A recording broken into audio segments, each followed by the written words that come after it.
I'm Zach Snyder. And I'm Aden Matthews.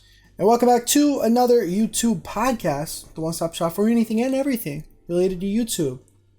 The show where me and Zach religiously watch JoJo Siwa. Every Sunday, it's a tradition.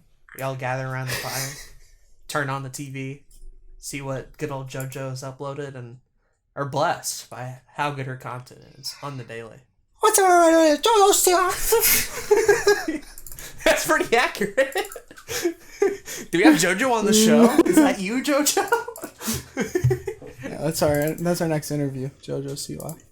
I'd love to have her on for like 10 minutes, and then I'd get annoyed. Yeah. Yeah. You think she's that energetic in real life, or do you think it's just like... I'd hope not. Yeah, same. It'd be wild. I couldn't be around adults that energetic, much less children. Couldn't, yeah. You know, I'm not a kids person. That's not me, unfortunately. That's kind of a mood. So, I don't know. I mean, you have like 6 younger siblings, so you probably understand that life. Yeah, I have 5 younger siblings. It's a little wild. Wow. To say the least. It's a little wild. But Zach, we're not talking about children. Oh, man. Although we might later. We might put that down for later. Talk about children. What are we talking about? That's a bad idea. Yeah. I think that'd be epic. What are we actually talking about today? We're going to talk about quitting YouTube. Yay! Yay! Hooray! Everybody's favorite topic. We're actually doing this because we're quitting tomorrow, but we figured we'd talk about it at least. Yeah. As the heads up. Just first. in case. So, but before that, we got some other things to cover, including a little bit of YouTube news.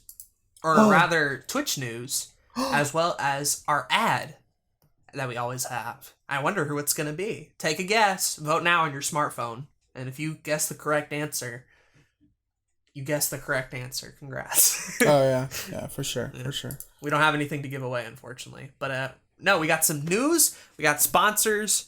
And, of course, your best segment, Your Week on YouTube, which will be pretty short this week because we don't have that much to talk about on either end. This is true. Those kind of depressed boy hours lately, so... But, yeah, we'll say what we got to say on that. First off, though, I want to go ahead and talk about this Twitch news. Yeah. Good old platform known as Twitch, live streaming platform, pretty much the biggest at this point. Facebook is, like, getting up there. Mixer's getting up there. Oh, I got some Facebook news, too. I just remembered that. Okay. I get to talk shit about Facebook. Add it onto the docket. But Twitch recently had their TwitchCon 2019, their sort of con where they announced a bunch of upcoming features and stuff that's coming new to the platform. And a lot of it was pretty exciting for me personally, just hearing about it, because I've been wanting to get back into streaming for a while. And I think that's kind of just put a little bit more motivation, a little bit more pep in my step, if you will. Yeah. Because the stuff they announced here I thought was pretty cool. Let's start off with the big one first, though. The one that everybody is talking about, people want an opinion on.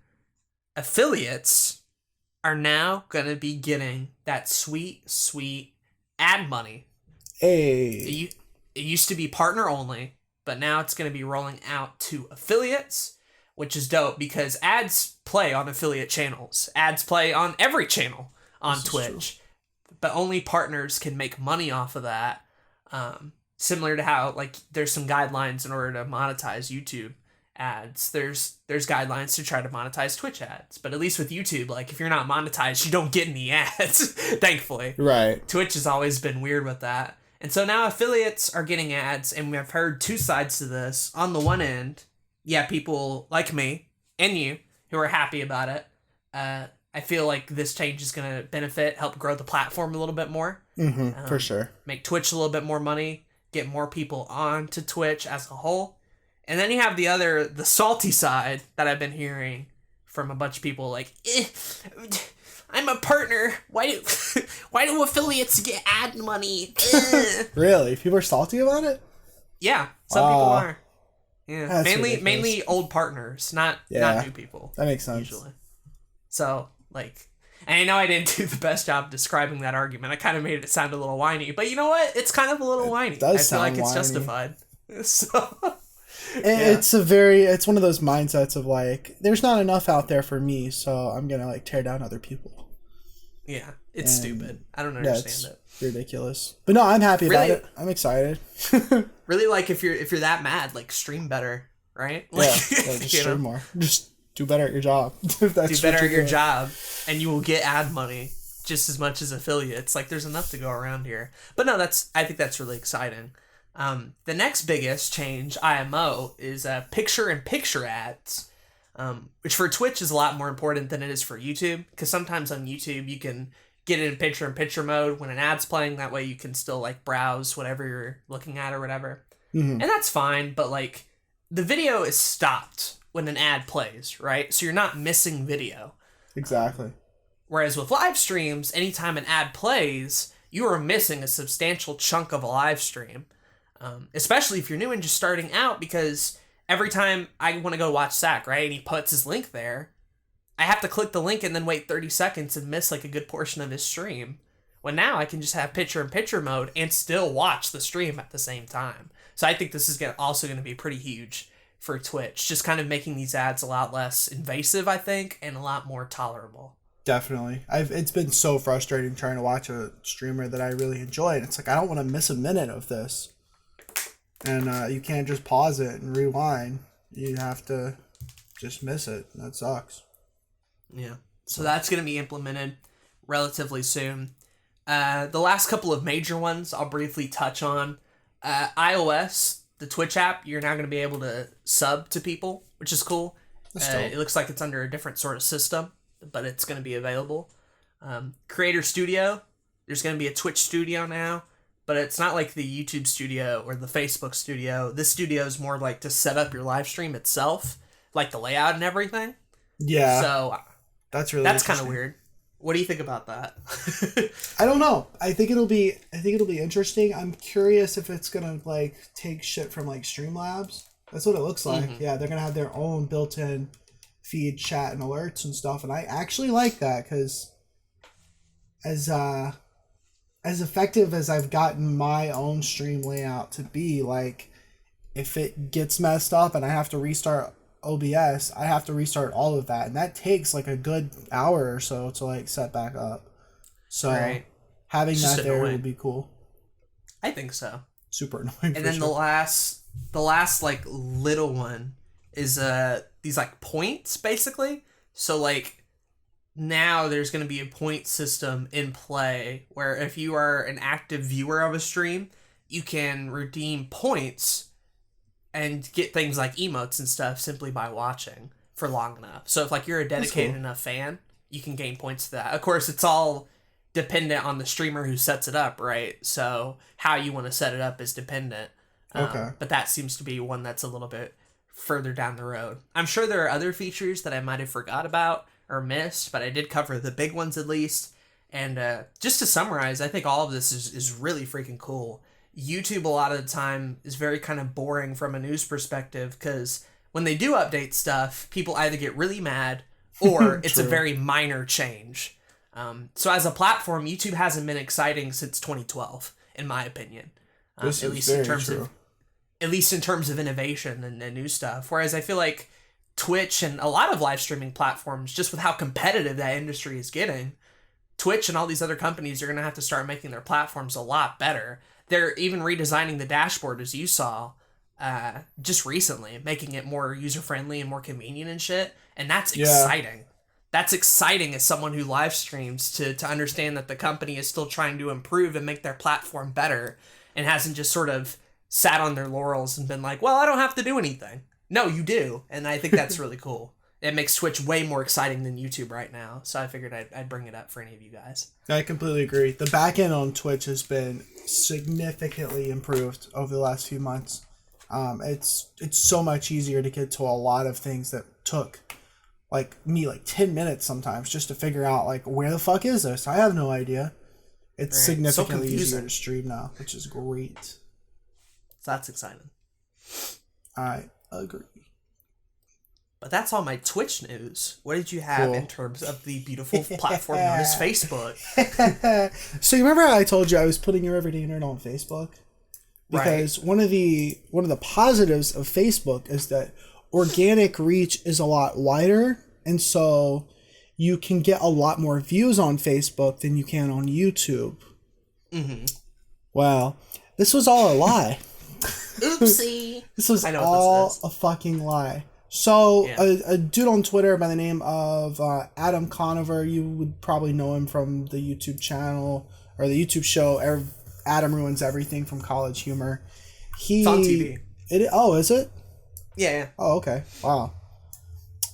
He retweeted a thing from some other dude. Long story short, Facebook has to pay $40 million under a proposed settlement because they have been inflating viewership metrics on their site by 150 to 900%. Which is like a big number. It would be different if it was like 5% or like 10. Yeah. 900 in some cases. Jesus. Yeah. So like a lot of big YouTubers, I'm even concerned about, like, a lot of the older big YouTubers completely moved their like entire production to Facebook, which I think is stupid in the first place. I think most people can agree that was stupid to begin with. But they moved their entire production to Facebook probably around like 2014, 2015, because they were noticing that you could get a lot more views on Facebook. You were probably getting more engagement, all that kind of stuff. But yeah, as it turns out, Facebook has been inflating these views probably for a long ass time. And so not only were you not getting more reach in general on a website that you couldn't make money on directly to begin with, right? Yeah. It's like you're going to have to figure out what you're going to do now if you were one of those people, because it sucks. So I have like two specific takes on this.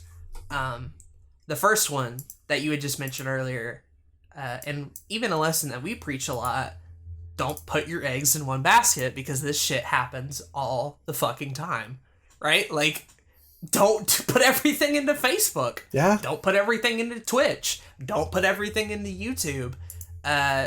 We're not saying, like, go to all these other platforms for fun. Like, for sometimes it might be for financial benefit. If something goes under, if something changes, if the algorithm changes, if your business changes, the way internet business goes online, everything changes so quickly.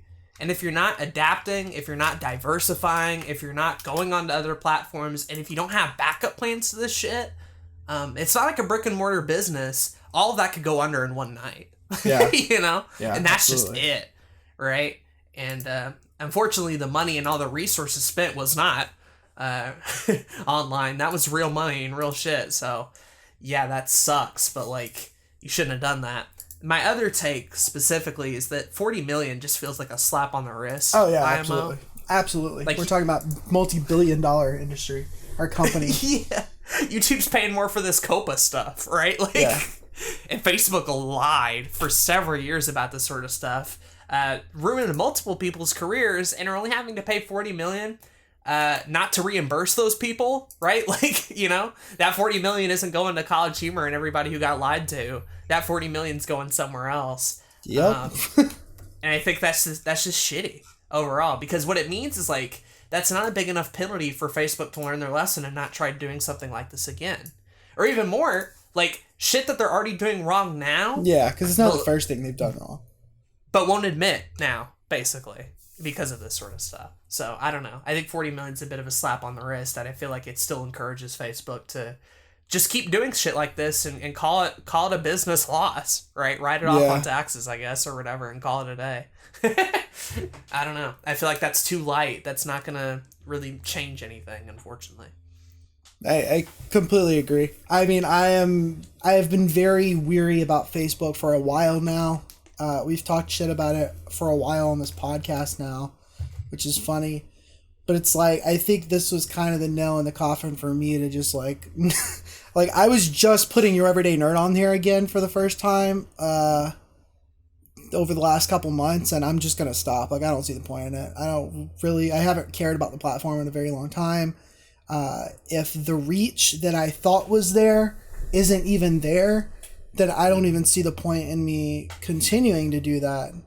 Because after putting up 1 to 2 videos on Facebook for the last 2 months, like I haven't seen anything right, as far as growth or metrics or anything good to begin with. And I don't see the point in me spending time right now learning this platform and figuring out exactly like what's the best tactics for Facebook. Because at the end of the day, if they're just going to lie about the analytics that we get in the first place, like fuck that, honestly. Yeah, I just don't think it's worth it right now from a content creator perspective. And I would also be worried about like all the Facebook Live people as well. Yeah, because I would argue that's a bit more important than just straight up Facebook video. Yeah. So I'd be very, very like on top of your metrics, very on top of your analytics, and be like, all right, did 30 people really show up to this live stream? Let me go look, right? Check the chat if you have to. Yeah, that'd be the big one, right? Get actual evidence on this shit, because I'd hate for people who went to migrate to Facebook Live to spread out to also be hit by that, which I think it isn't. I think all we know right now is it's just video stuff and like posts. I think so. But like it wouldn't surprise me if it reached into Facebook Live as well, you know? Yeah, I don't know. I'm curious. Do more research. Look into it. Facebook's entire video platform is solely dependent on very short shareable videos. So it's not like anything that I've been doing recently has been in that vein in the first place. Like Your Everyday Nerd is not short. Right. So it's not like I was expecting anything big out of it to begin with. But it's... yeah, like there's a certain trust aspect there, and as many shitty things as like YouTube has done or Twitch has done, like at least I'm assuming that I know that like the results and the metrics are factual. Mm-hmm. So, and I think they have to be if you're getting paid from it, right? Yeah, like, I would think so. Right? Facebook can skirt around it because they don't have to pay anybody. Yeah, this is true. You start faking views on YouTube and Twitch, and now we get into some legal shit. Like, you know, now you're messing with people's income, which I guess you were before on Facebook, but even more to a certain degree, I feel like on YouTube and Twitch. Yeah. Yeah, it's messed up. That is messed up. It wasn't surprising. I mean, it was like a little bit in the moment, but after a while, it's just like... I agree. I'm like, I've heard so much shitty news about Facebook. You just put it in the pile with everything else, so... I don't know. I'm curious, like, I know Facebook has been... I want to get off this topic really quickly, but, like... Yeah, I know I'm done, basically. Facebook has been a... almost like our modern phone book for a while. Like, everybody's on there. You can get in touch with most people. You can keep in touch with a bunch of people that you've known over the years and that kind of shit. But I think that we're at the point where the internet has grown, social media has grown. We have Twitter, we have Instagram, we have... YouTube and all these other platforms. I'm curious if we're gonna see the end of Facebook at some point. Because you would have to wonder that it's like at the point it's at a little too big to fail, I guess. I'm wondering that, right? But I'm also like the more like I've talked to a lot of people over the last couple of years who have just like stopped using it. Right. And so like what is the offer that's unique at this point? I mean, like in 2004 when it started, absolutely. And as it grew, absolutely. But with things like Discord now, Twitter, better YouTube, better streaming platforms, like Facebook can technically say it's a jack of all trades, but it doesn't do anything particularly well, I would argue, other than the group stuff. And I think if more people start hopping on Discord and other like platforms like it, it won't even be the best at that anymore. I agree. I completely agree. So like, I don't know if there's going to be an audience in that. And I feel like a lot of the current audience is just older people anyway. What happens when they're gone, right? Like, where do we go from there? Marketplace, right. I guess. Like, it's weird. I couldn't tell you, though. Yeah. To be sure. It's interesting. I'll keep my eye on it for sure. And I'm still using Facebook because I have to for client stuff. But, like, fuck, if there's a day that I can completely disconnect myself from that website, that'd be amazing. Sure. I'm thinking about it. I gotta figure out what to do with my channel art to really do it. But like, no, I got rid of the page a while back, and all I have now is there's just the regular account itself. So yeah. And what are you gonna do? But that's all for our news segment. Let's quickly now jump into our good old advertisement bit of the podcast. Zach, who's our sponsor today? Our sponsor today is Awesome Creator Academy with the YouTube Starter Kit. If you're getting started on YouTube and you have a little bit of money to throw around, why not check out the YouTube Starter Kit? For $99, you get over $1,500 of value, dozens of downloads from templates for advanced YouTube thumbnails, channel artwork, in cards, lower thirds. I also found out he's going to be putting up some live stream templates soon, so that's pretty epic. You can also get royalty-free background music, fonts, and more. Just pay that one price. Have unlimited access to future downloads as they come out. Like those live stream templates, check out the link in the description of the show notes, and in doing so, you'll be supporting another YouTube podcast. But of course, if you don't have 100 big ones and you still want to support this podcast, you can become a supporter on Anchor. At anchor.fm/another-YouTube-podcast, you can decide to support us financially at $1. $5 or $10 a month, and we'll read your name on the podcast in however weird of a tone you want. While we plan to do this podcast for a really long time, the more financial support we have, the easier it will be for us to maintain a consistent schedule. Thanks to Anchor and Awesome Creator Academy for sponsoring the episode. Yeah. You've been doing Anchor ads on this podcast too, actually, now as well. Yeah. They usually they used to be at the very beginning. Right. But Anchor now has mid-roll ads, so I just cut out the podcast into like 2 parts and then put it in the middle. Ooh. That's hype. It's not on the YouTube one, is it? It's just on the Anchor. It's just on the Anchor one, yeah.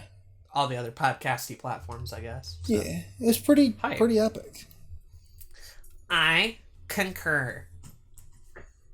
But with all that being said, are you ready to get into everybody's favorite segment?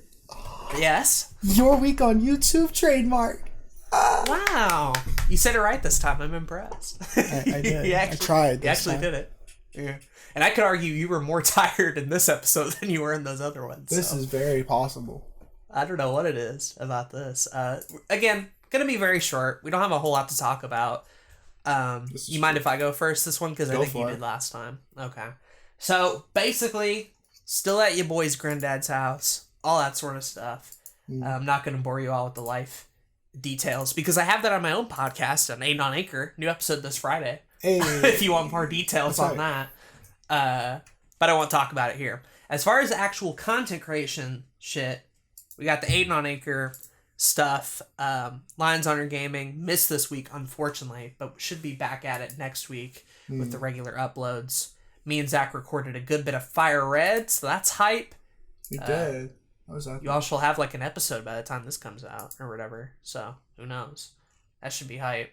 Golf War video came out like I mentioned earlier, and I think, if I'm not mistaken, that's it. Because I haven't had the opportunity to really do anything else because I'm still here for a while. Needless to say, that situation has improved tremendously.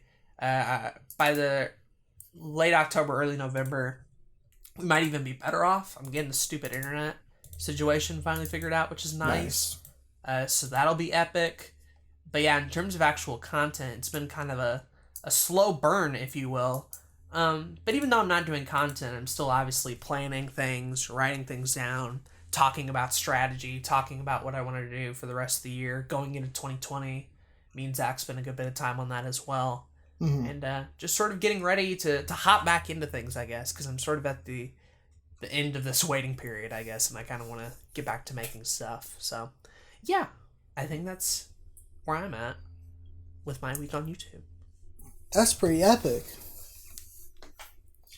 My last 2 weeks of YouTube has been, like, not a whole lot.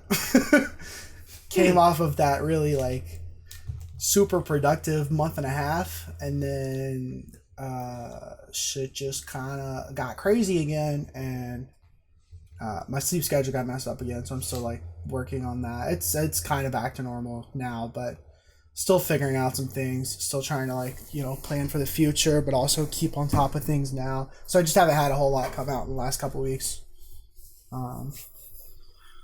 But still trying to prioritize the health and the depression and all that kind of stuff. So been one of my bigger priorities, just because life stuff is still happening, shit's still hitting the fan. It seems like every single day something new is messed up, and trying to figure out what to do here and there, and family stuff still being frustrating, but like trying to deal with everything as it comes.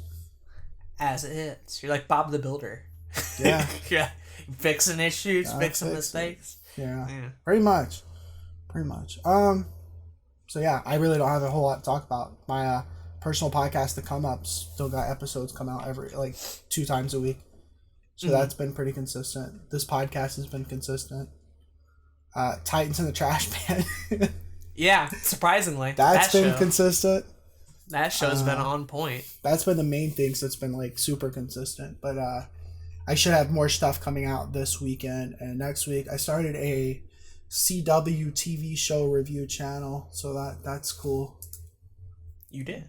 I'm sure I'll get burnt out again on that. No, I haven't been burnt out. That's the thing. I'm definitely not burnt out. I'm still working on shit. I've been reading a lot lately, which is dope. Something I haven't done in years. So I'm kind of hype about that.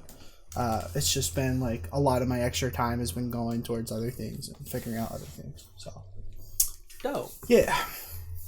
I'm glad you're still on the health stuff, because even while I've been out here wasting away, not doing much of anything, one of the things I have been consistent on is the health stuff. So that's good. Water, walking, showering. Even though I'm not doing nothing most of the day, the least I'm doing is trying to still commit to a lot of that health stuff. So glad to hear you are too, even in rough situations. Because that's important. That's when most people quit a lot of the time, is when shit gets bad.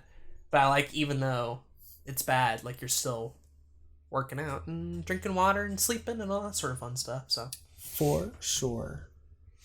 Yeah. It's epic. Cool. Beans. Agreed. Yo, are we going into the topic now? No, we gotta kill another 20 minutes before that happens. The rule is that your week on YouTube has to go for 45 minutes or an hour before the main topic starts. So, if you could just stall for a little bit. Okay. Maybe talk about Jay's week for a little bit. Jay's been doing good. He's been putting out some CW reviews. He has. New season just started. New season of The Flash is pretty epic. You can hear my thoughts about the first 2 episodes of The Flash on the podcast called After the Flash with Jay Zoomster and I. You're plugging. It's also pretty epic, yeah. Dope. The Classic Tetris World Championships this Sunday. And actually, as this episode comes out, I'm going to be watching that for 3 hours that night. So that's hype. I'm excited about that.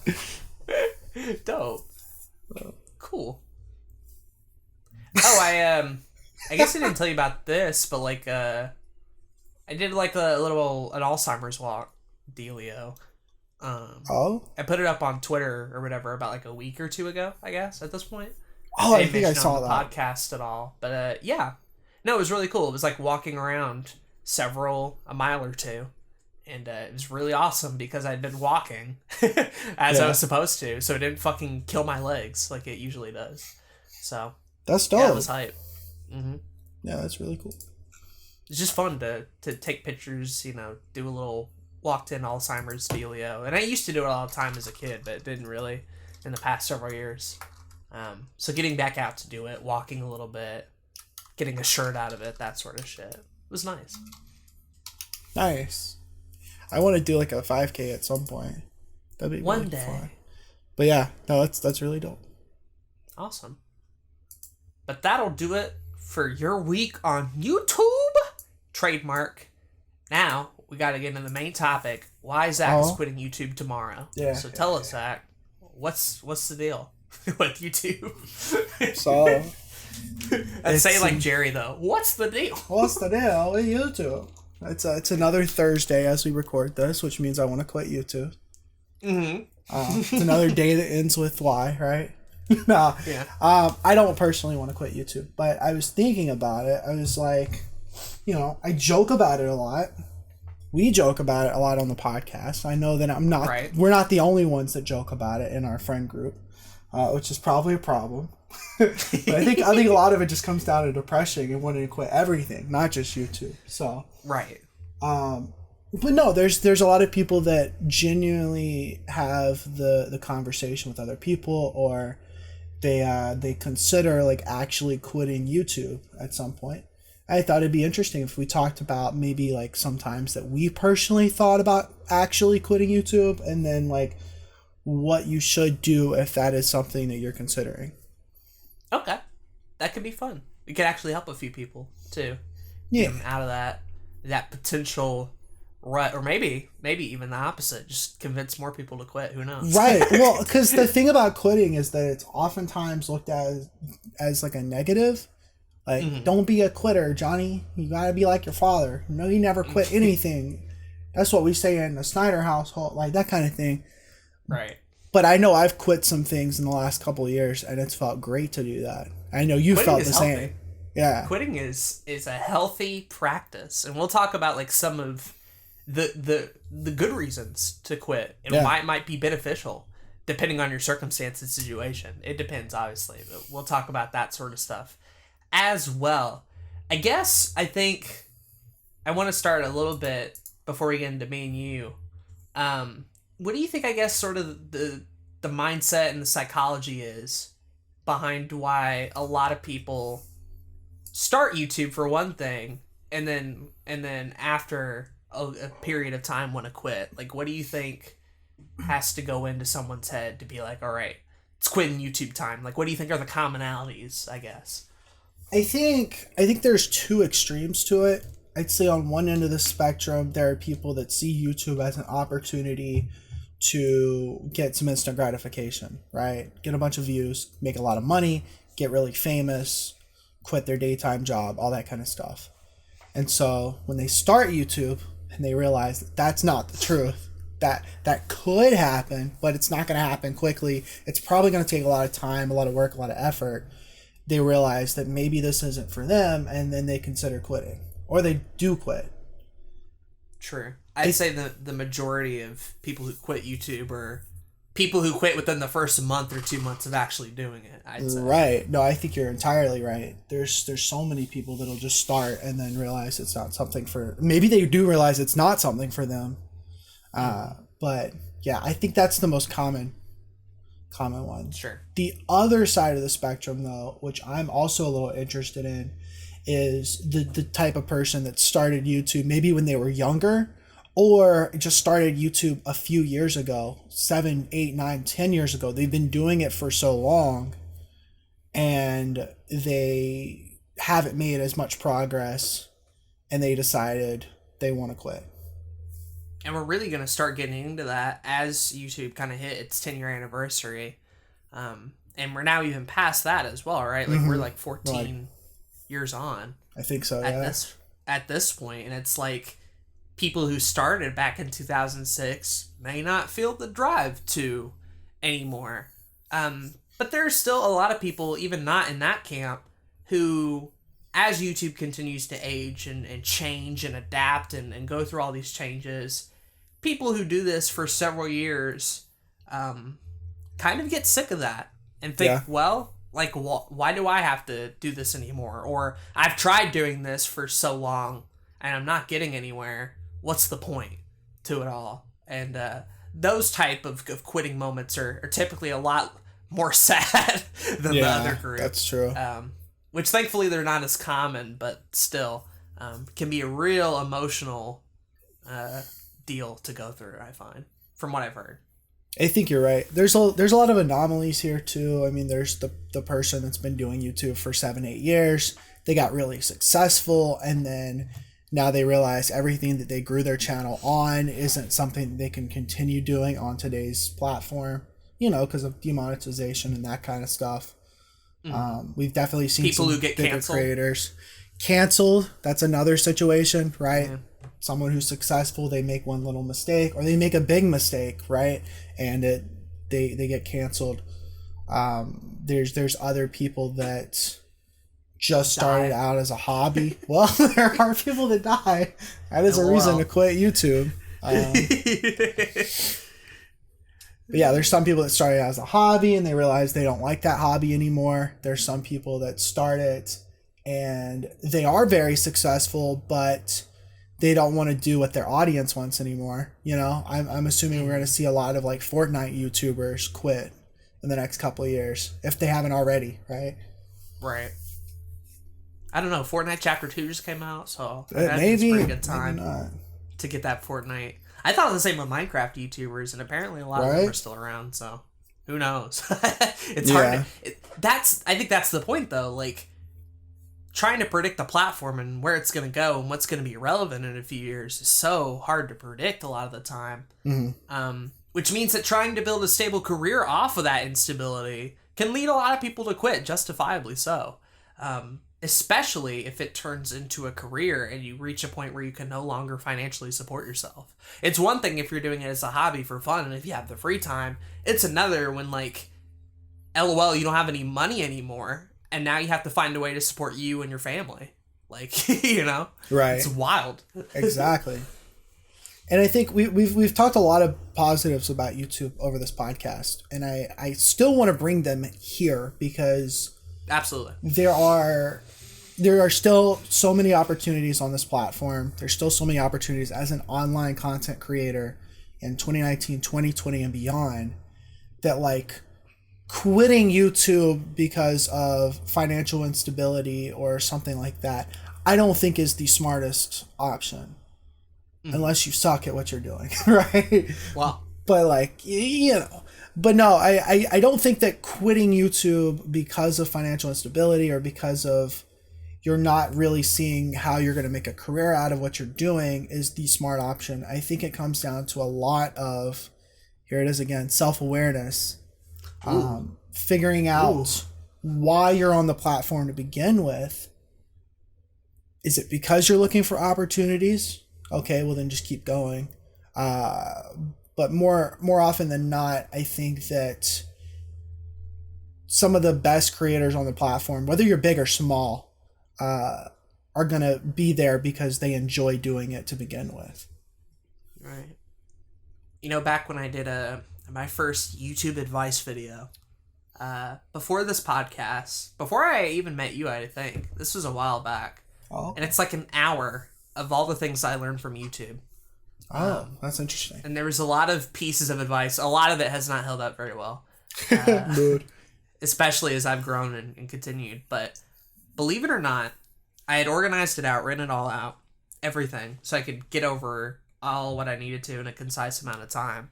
But the first thing I talked about, before the equipment, before the production value, before script writing, before the social media stuff, channel art, before all of that, the first thing that I covered is finding your why. Finding your reason to exist on YouTube. Yeah. Why are you doing this? And at the time, like, that's still powerful. And then I went through a phase where, like, that's kind of stupid. Just do it because you want to. And now I've kind of gone a little bit full circle on it and went, well, a lot of the reason people quit and don't know what they're doing is because they haven't found their why yet. Or maybe realize that their why could be achieved somewhere else. But, like, the point I'm trying to make is finding your reasons for why you want to do YouTube or any online platform, Twitch, Mixer, Twitter, whatever, can be huge in deciding whether or not you want to continue or quit. And those reasons can change as you get older, as your content evolves, as the platform evolves. But I find those reasons are kind of what hold your career up. And the moment those reasons are gone or fractured or you have none left is the moment when a lot of people, I think, leave. So finding out your why before you even start was the first piece of advice I offered in that video before you did anything else. And I think to a certain extent, that's still true today. So props to me, I guess. I think you're entirely right. I mean, I think that finding your why, not just on YouTube, but just in general, is a good idea. Right? Like, no matter what career path you set forth, or hobbies, or jobs, or even relationships, I think finding a why in just about anything will number one, help you become more self-aware, and then number two, figure out whether that is something that is for you. Because at the end of the day, I don't think YouTube's going to be going anywhere for a very long time. And so, as much as it might suck to hurt, like, you leaving the platform is not going to change anything about the platform. It's not going to change anything about your audience. They might miss you, but they're going to find other people to watch.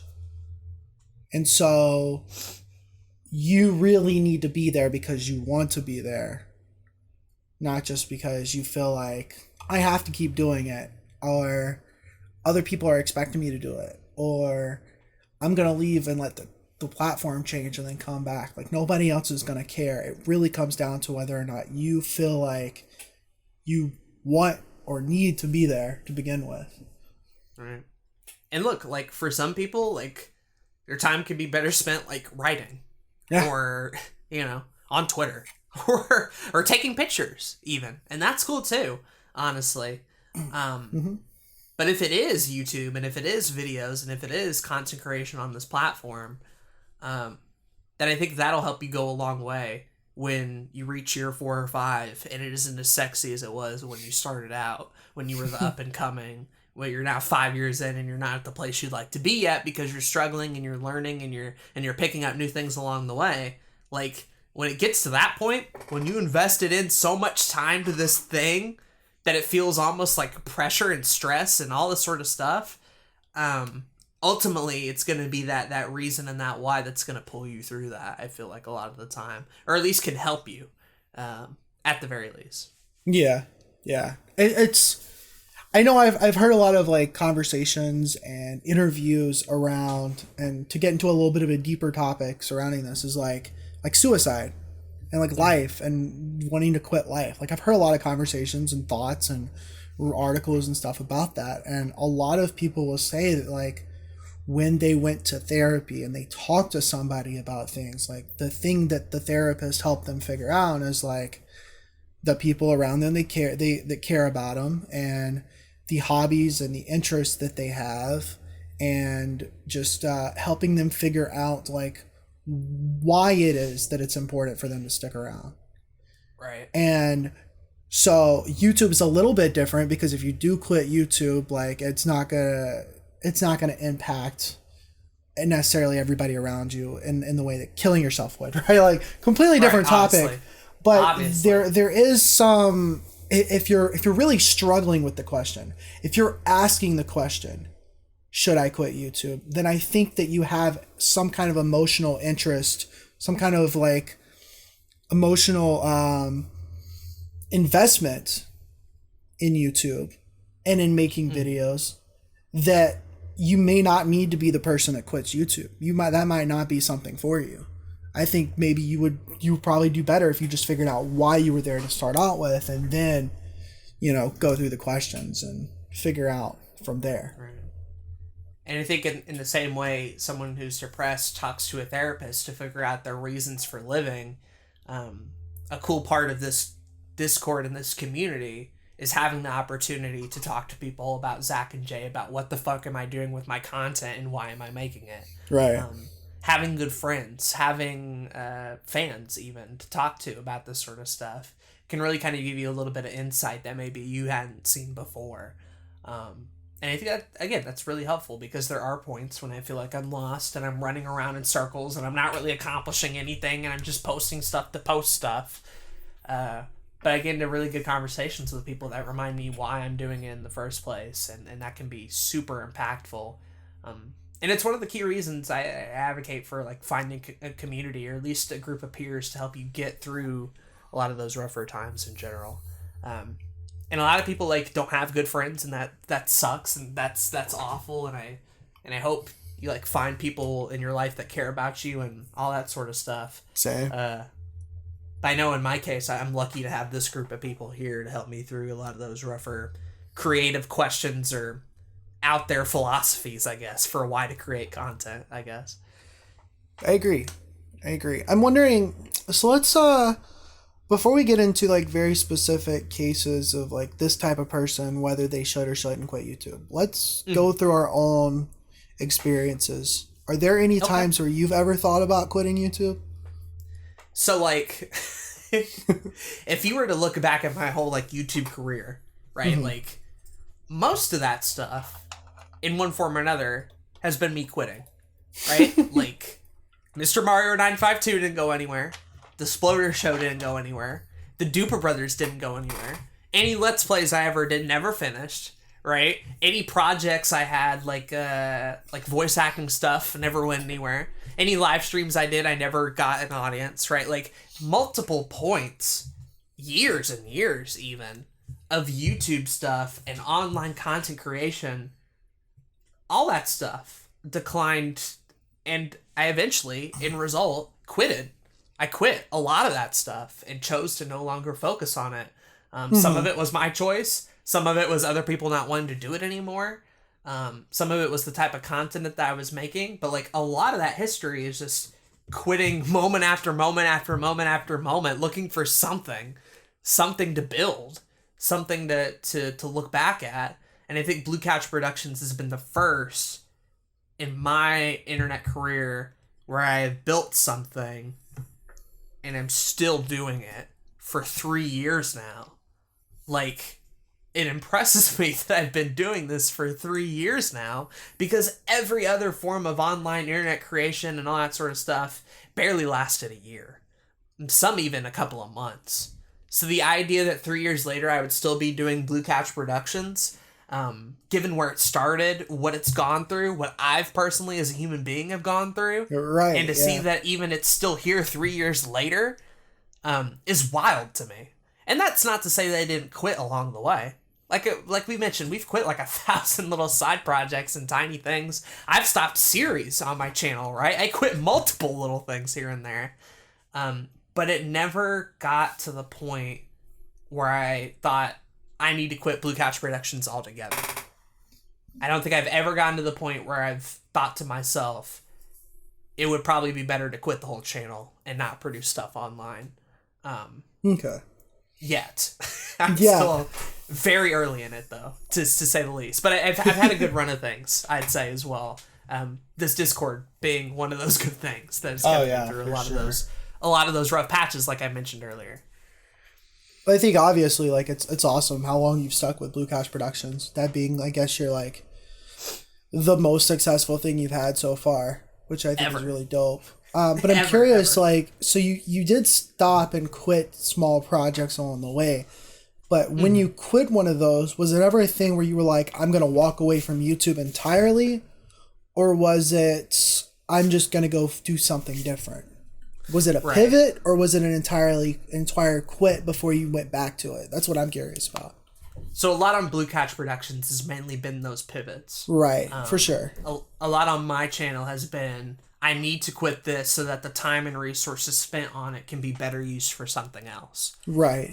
And so most of Blue Couch Productions has been that. The older stuff, a lot of that was like, I didn't even have a chance to pivot before it was over, right? For one reason or another. Again, some of them out of my control. A lot of that quit before it even really started. Okay. So like that type of shit, or more quitting. Blue Couch Productions has just been a lot of pivoting.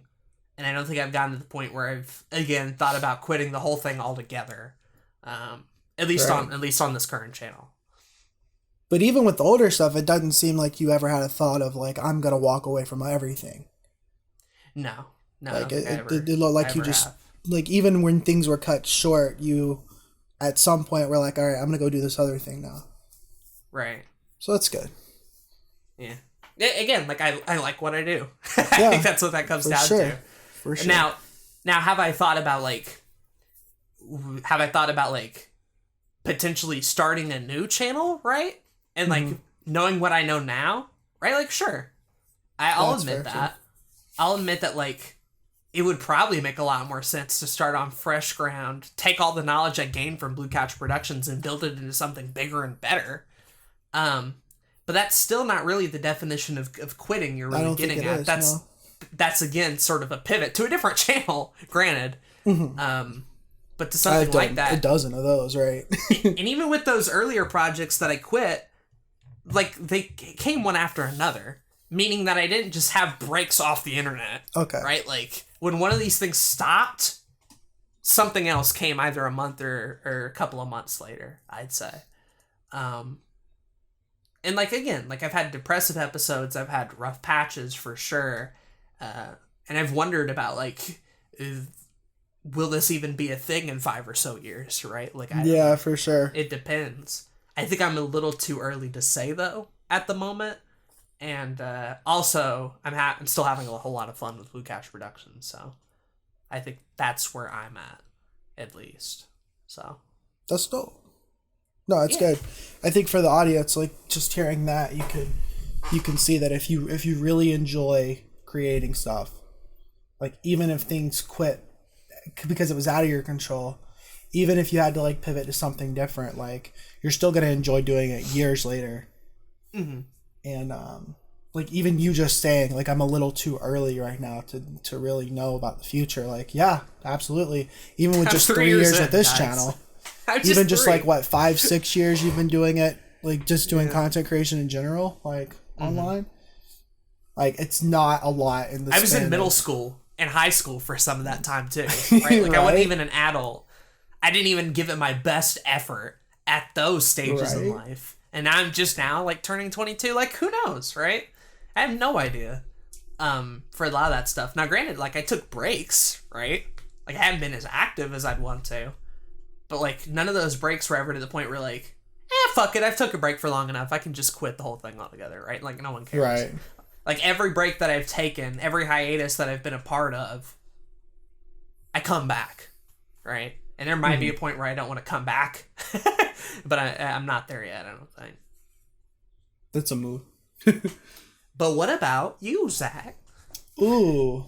Okay, so I have 3 distinct moments where I highly considered quitting YouTube, or I walked away for a little bit. But obviously I always came back. Mm-hmm. But three moments. One of them I talked about on my personal podcast, so I'm gonna go ahead and bring that one up now since it's the most recent. But about I think it was sometime the beginning of this year, maybe like February or March, my hard drive broke. Yeah. And I thought I had lost literally everything that I needed to make my Your Everyday Nerd show and this podcast and the live streams and everything. Like all my presets, all my default settings, all my assets, just fucking, I think I had like 4 or 5 videos like already like working on like everything. And it took me like hours to figure out like how I could even back any of this stuff back up and try to figure out what was going on with the hard drive. And I stepped away for a little bit and I was like, fuck dude. Like if I want to quit, I can quit now. Yeah. Like, right. Like I've joked That's a pretty about good it. reason too. Like, right. You know, I've joked about quitting before. Yeah. If I want to quit, like this is the time. Yeah. There's your sign. So I sat back. I tried to calm my ass down a little bit. Went back, continued to like figure out what was going on. It still took me like a couple hours. Finally was able to back everything back up on a different hard drive. So didn't lose everything. But I still thought about it for the rest of that day. I was like, you know, still depressed. Still here. Still dealing with family stuff. Still figuring out other things. Considering getting a job anyways, right? Like, right. if I wanted to, like, this was the time. But obviously I didn't really want to. It was just a moment of weakness. I wanted to keep, I want to keep making content. It's something I very much enjoy. And something I just want to continue to do more and more and more of it. So, I guess in that instance, had you decided, let's say hypothetically, to quit YouTube because let's just say you lost everything, do you think at some point in time in the near future would you have tried to gone back to it, or you think you would have just stayed away forever? Because that's what I'm trying to worry here. Like, would you have quit forever over this? Actually, that's a good question. Or would it have been a thing where like you mull over it for several months and then like either make a new channel or hop back on that horse, right? Like, because I feel like you, even more than me specifically, just have such a drive to create shit. Yeah. That would put you out for a while. Don't get me wrong. Like, that's fucked up. But in about a year or so, like, you know, I feel like you would eventually make it back up and put that shit back out again. I think obviously, you're right. We don't know. I think it's more of like, I probably was over exaggerating in general. No. And I think I was being a drama queen to begin with. Like, I'm just gonna quit. Fuck everything. LOL. But like, I think like reflecting on it a little bit more, thinking about that specifically, thinking about a lot of things that I've quit over time, or a lot of things that like I could have quit a lot sooner and I just didn't. Um, being pretty stubborn also. I probably would have been like, fuck dude, I hate everything, I want to quit. I'd probably talk to you and Jay and talk to some other people, and then just decide that I was going to go on like a few month hiatus, go get a job or something, try to get back off my feet first, and then slowly work on shit for the channels and trying to get things back up to normal again. But yeah, it would probably be like a long few month hiatus for sure, at the least, and then I would come back at some point, because I genuinely don't think I'd be happy if I wasn't doing that too. Right, that's what I was gonna say too. Like the depression was already getting to me. I don't know what the fuck I would have done. Yeah, I don't know. I couldn't tell you. And that's another thing. It's like over the years, because I'm on like year 8 now for some reason. That's another thing I've been doing for so long. Like, why the fuck would I quit at this point? But I'm on like year 8, and there's definitely been moments over the last 8 years where school was so difficult and I had so much going on in life, and that like I just had to not touch YouTube stuff for a while. Like, I just didn't do anything for YouTube for a few months. Right. I know a couple times that happened in college, but one specific time in college, this is like time number 2, I was finishing up, I think freshman or sophomore year. I was about to start a job at, middle of sophomore year. I'm starting a job at the web development company. I'm thinking about summer. I'm thinking about college. I'm thinking about what I want to do. I'm still on my bullshit about wanting to be a video game composer. And also still needing to finish my degree for music education. And it's literally this summer was when I had decided, like, I'm going to take a long ass break. I made like a 45-minute video and said, I'm going to take a gigantic hiatus. I don't know when I'll be back. And then at the end of the summer, I started uploading again. Right. Didn't last too long. It didn't last me long, but it was interesting. I think that was the time that I really kind of figured out, like, oh, you know what? Yeah, it was 2016. It was the end of 2016 that I came back and was like, I'm going to fucking do YouTube and be serious about it now. Yeah. Because I realized, like, I wanted to do it. I couldn't not make videos for some reason. I just got depressed. I think this case is a little bit more compelling than the hard drive one specifically, because it was at a point in your life when you weren't all in on YouTube.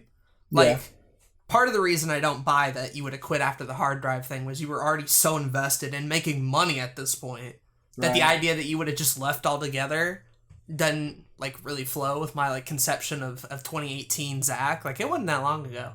It wasn't. No, this is 2019. Like, this is the beginning of this 2019. Year.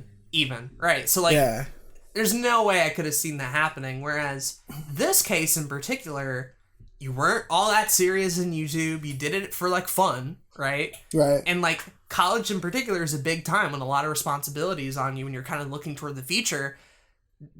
That's a pretty good, like, reason to be like, you know what? Maybe I should focus my efforts towards something else. Because there was a lot of things as a kid and as a teenager that I dropped because I had work to do and things to work on. Right. And when YouTube is something for fun, it's one of the things to go, honestly. Which is why a lot of those years, like, there just isn't uploads from me. Or if there are, it's very sporadic and on side projects because your time is so limited. Whereas now it's a bit different because you and me do, like, a YouTube podcast, 9 different shows, or trying to make money and, like, I'm more invested in it than ever. But back then, like, who knows? It could have had a bad Tuesday and quit all YouTube, and you would have been fine. That's fair. Right? Your life would have been just the same, right? Like, it would not have ruined you whatsoever. So I think this case is a little bit more strong, even though, again, like you said, you came back immediately. So I think this case was also, or this the hard drive case was also weird because not only would I have lost all of my stuff, but I would have lost all my client shit too. Mm-hmm. And so, like redoing a lot of that stuff would have taken at least a couple of weeks. And I had bills to pay, and I already was struggling. So, like, there was that to consider too. Right. That's fair. Fortunately, I did not lose everything, so that's good. But yeah. Okay, going back, the first time that I had actually, I didn't fully quit YouTube. Well, I basically did. No, I basically quit YouTube for like almost an entire year. 2011, I started in like November or May. I started in May 2011. I'm doing YouTube all throughout 2012, doing a lot of Let's Plays, doing music covers, doing all this kind of shit. The end of 2012 happens. September, I get in a relationship. Yeah. Girl I'd been talking to for like a few months. We'd been best friends for like 2 years. So, like, just a couple months into that relationship, it was already way more serious than I should have been. Mm-hmm. And we're getting into 2013. I had just been talking to some people about like commentary and my video quality, and like they were kind of giving me some constructive criticism as to how I can make my videos better. And I was like, that's cool. And so I started doing that, deleted like 100 videos, decided I was going to restart like all my Let's Plays and shit. And so I started getting into that. And I'm also like junior year of high school, getting ready for college and marching band, about to get a job, in a relationship that I thought was, like I said, way more serious than it really was.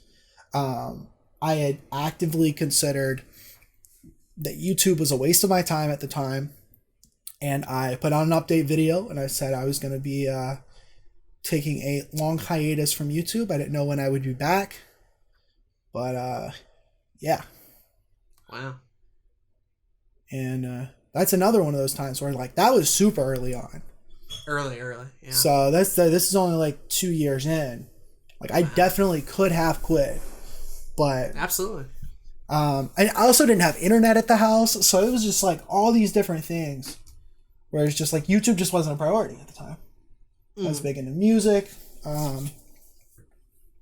but going back into like the end of 2013, going into 2014, I was like, I want to make videos again. I want to make Let's Plays again. And, you know, and then starting college, being out on my own, having a room to myself, or at least with a roommate that I could record in occasionally, like, kind of gave me a drive to get back into doing it again. And, which is probably why 2014, 2015 were some of the weirdest content of mine to go back and look on. Because it's all... Great era. It's all wild. It's just a bunch of weird shit. Yeah. You need to channel some of that energy for 2020. None of it's good, but it's all a bunch of weird shit. Yeah, I've gone back to it for sure. I think every 2 years I have like a new like phase. LOL, I'm gonna go wild for a little bit. But yeah, we can talk about our creative projects. I know we want to kind of do an episode on that at some point. Sure. It'll be cool to go through. But yeah, that was the first time that I quit YouTube. And this one definitely had the longest in terms of time spent away. It did. It was months.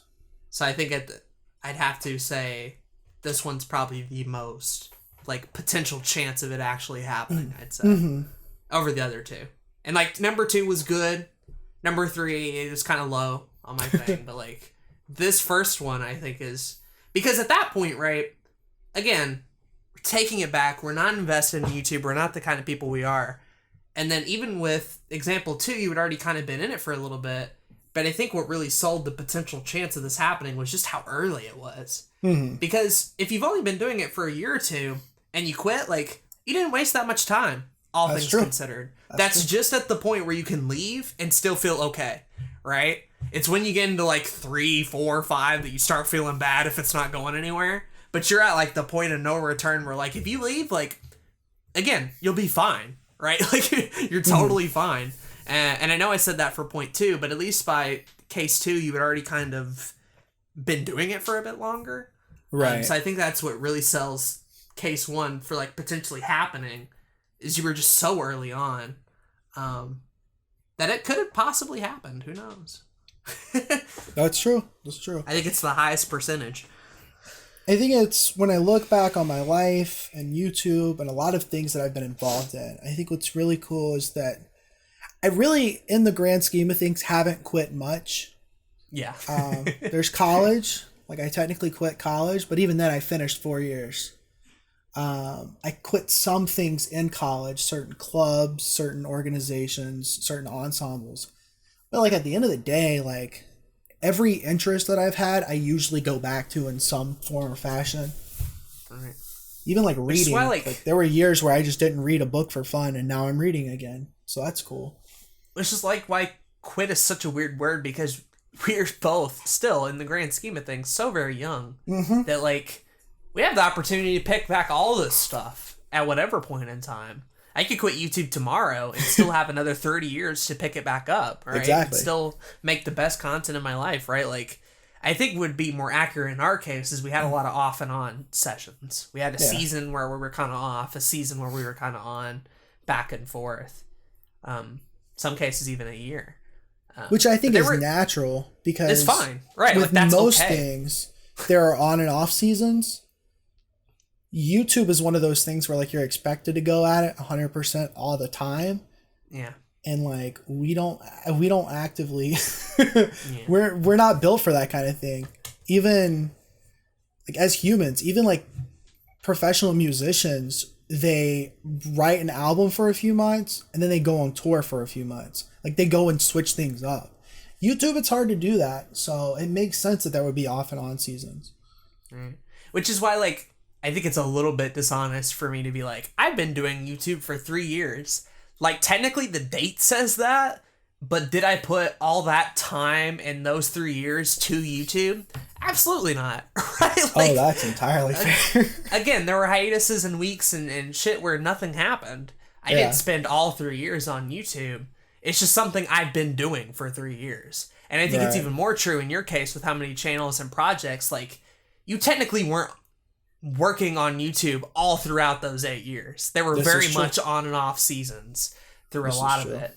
If I wanted to be more accurate, I'd say I've probably been doing YouTube for real for like a year or two, right? And I'd say about the same for you as well. If like we're counting in effort and how much time spent, I'd probably put it a little bit more around that range rather than 5, 6, 7, and 8 years. Mm-hmm. So, because we just do so many things. We do a lot of things. And YouTube wasn't really a priority for a lot of those years. And that's fine. Like, we were still young, very young. Was even in high school and college and middle school for parts of that, too. So, like, of course, shit changes along the way. I think it's just cool hearing those stories in general. I agree. It's crazy for sure. It's crazy for sure. But no, you're right. It's like, I think if you added up all of my content that I've made over the years and stuff I've done for other clients and shit, there'd probably be a good like 1,000 hours of content. Mm-hmm. And then like if you go back and you think of, that's probably a little too much. Maybe like 700 hours. And then you go back and you think of like how much that took to make. Well, maybe double that. So like 1,400 hours. Mm-hmm. It's only about 2,500 hours overall. And people say it takes about 10,000 hours to master something. Maybe I've gotten to that 10,000 hours. Like, it's possible. I'm probably missing some other things that I'm not thinking of now. But at the end of the day, I think there's still like so much more I could be doing to where you're right. Like that 8 years doesn't equal up to 8 years of work. It's just 8 years of time in which I did some work during those 8 years. Yeah. Basically, like a year in our definition is like, did you put out one video this year? You technically worked on YouTube for a year, I guess. Yeah. Which is why, like, we have a lot of people on our Discord who go off and on with YouTube all the time, but, like, even with them, they still have a long way to go. They're still very early in their journeys, so... Mm-hmm. It'll be cool to follow that. Definitely. But I think my big takeaway from yours, like I said, was that if you love what you're doing, like you're going to keep doing it. Mm-hmm. Regardless. I think you could say the same for mine, but I think another big takeaway from mine is that it's okay to put things on the back burner at times. Absolutely. So if you're like really considering quitting YouTube, and unless YouTube is like your sole financial source, which is stupid, you should probably fix that. LOL.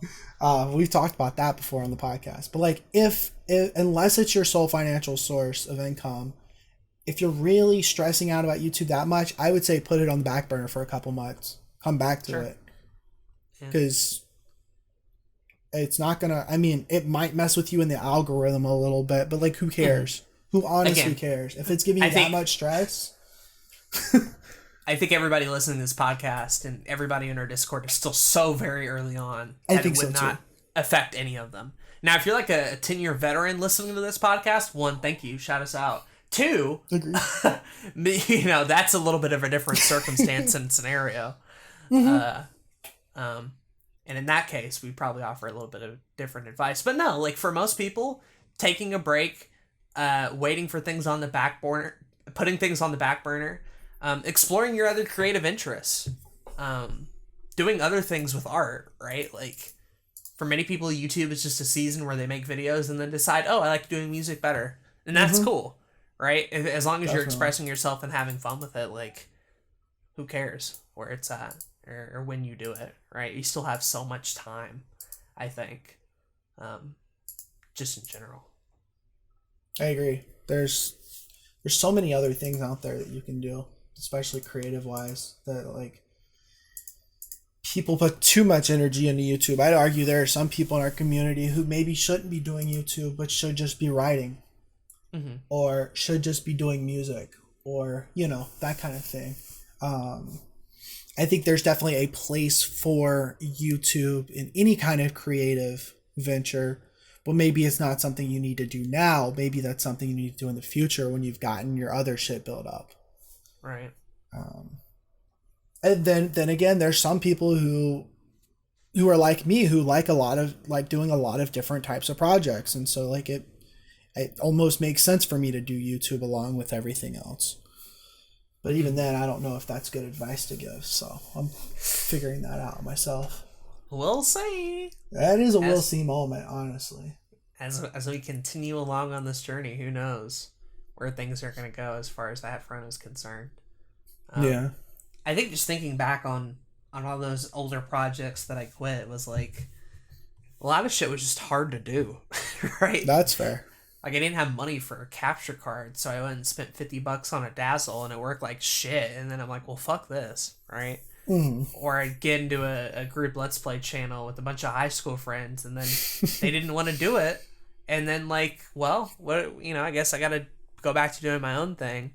I did this floater show for a while for fun, trying to get somewhere in that community and forum, and then lost interest in it, and now, like, Flash and all that kind of tore that whole forum apart now. So it's like, even going back to Animasher, right? Like making online animations, like that platform doesn't even exist anymore. Yeah. So like, you've lost a period of Aden creating video in some form because there's no way. And I didn't back up any of that shit because I was a dumb kid who didn't know how to use Hypercam. I have a few, but like not a lot. That I might post one day, but not for a while. Even if you were to restart some of those projects, you'd start it off a lot better than when you left it, though. So I started off a lot better, right? But like, you know, so there have been things that I put off for a long time, or things that are gone or whatever. But I've always moved on to the next thing, I guess. And I think even with YouTube, if it gets to a point where like it's not sustainable or it's not something I want to do anymore, or I lose interest, like I could quit, and that could be sad for a lot of people, but like chances are I'll still be online doing some other wacky fucking project because that's where my brain likes to go and that's what I like doing, you know?